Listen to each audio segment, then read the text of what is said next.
Hey, I want to talk about the resurrection of the Christ within because so this is a brief thing by Jung, and it comes from jungcurrents.com. And so let me just read this to you, and then I'll talk about it in a minute. This is Jung talking. So, what is important and meaningful to my life is that I shall live as fully as possible to fulfill the divine will within me. This task gives me so much to do that I have no time for any other. Let me point out that if we were all to live in that way, we would need no armies, no police, no diplomacy, no politics, and no banks. We would have a meaningful life and not what we have now, madness.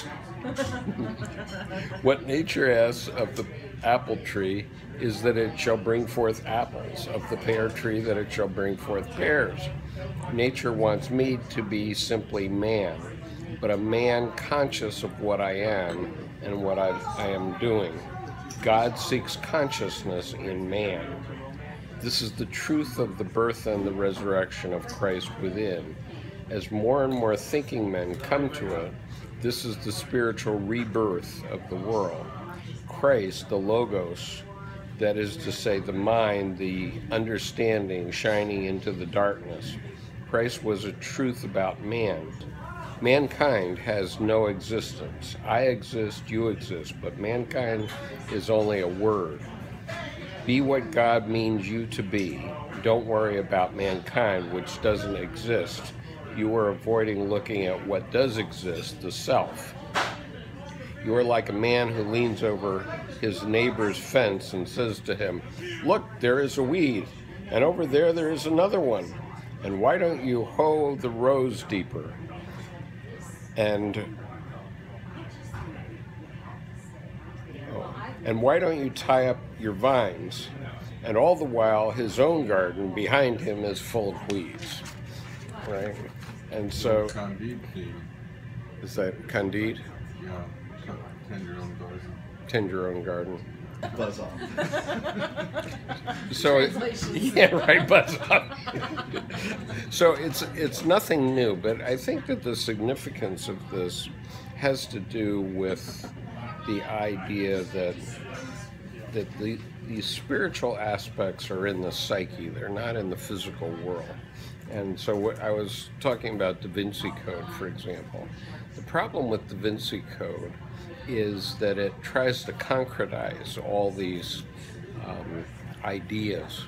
And these ideas weren't intended to be concretized. They were metaphors for something that's going on in the psyche. And the early church fathers, going back, let's say, to the Gnostics and the alchemists, understood that. But unfortunately, what religion has done has concretized it. And so, in a way, it's the criticism that the Protestants had over Catholicism, right? Where the Protestants took Christ off the cross, okay, because they're saying by that act that Christ isn't there hanging on the cross. Christ is something else, and they're trying to point to an ineffable mystery, something that's in the psyche. And when you concretize it, like, for example, there have been a couple of movies lately, I think one by the guy that did The Village, and M. Night Shyamalan. Yeah, what is it? It's M. Night Shyamalan. Yeah, M. Night Shyamalan.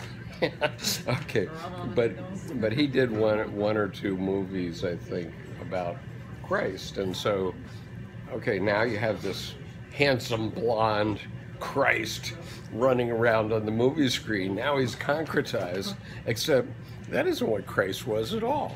That's not even what he was physically, let alone spiritually.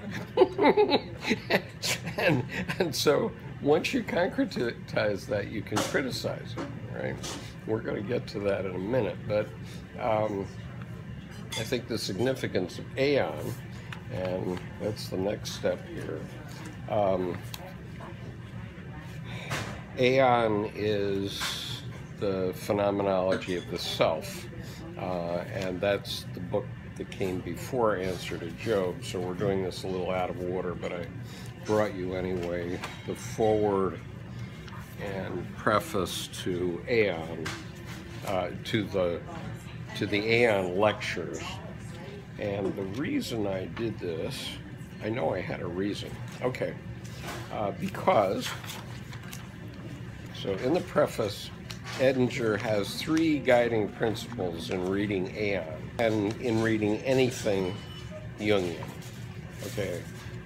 Principle number 1, we're all Lilliputians compared to Jung. And for anyone who's watching this video and doesn't know what a Lilliputian is, that's from, so Jonathan Swift's Gulliver's Travels has the giants, and then the hero is actually, the hero is a giant, and he's washed ashore in a country that has all these tiny little people. That right? That's one of them, yeah. That's one of them. Yeah. and so like Alice in Wonderland on World Tour. right. So then he ends up in one where they're giants, right? But in Lilliput, the people are all very small, and pardon? They tie him down. Tie him down, and then he. But point number 1 is that we're all Lilliputians in our psyche compared to Jung. At least Edinger believes that. I mean, present company accepted, I don't know, but I'm looking for the wife that can support me in the way he was accustomed to doing. I know. It was so easy for him, wasn't it? Yeah. I have a feeling there were a lot of abrasions and all of that. Yeah. Yeah, there were a lot of abrasions, I think. Principle number 2 is to understand Jung's method, especially in his later works.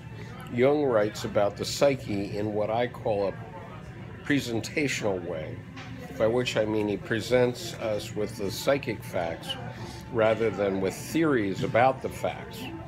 We're so used to living out of a conceptual context that we spare ourselves the encounter with the raw facts. And because we are not familiar with the psychic facts Jung presents, they seem alien and disconnected. So he's presenting psychic facts. Okay, and Are you talking about out of his therapy experiences, or? Yeah, and out of everything he got, later on I'm going to be talking about Mysterium too, which out of his 30 years study of alchemy, he established sort of the roadmap of the psyche.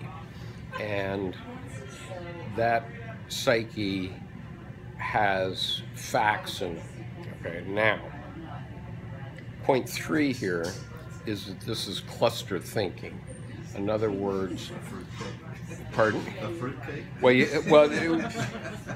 he talks about in number 2 he talks about the fruitcake, which is, it's very rich. You have to read it slowly, right?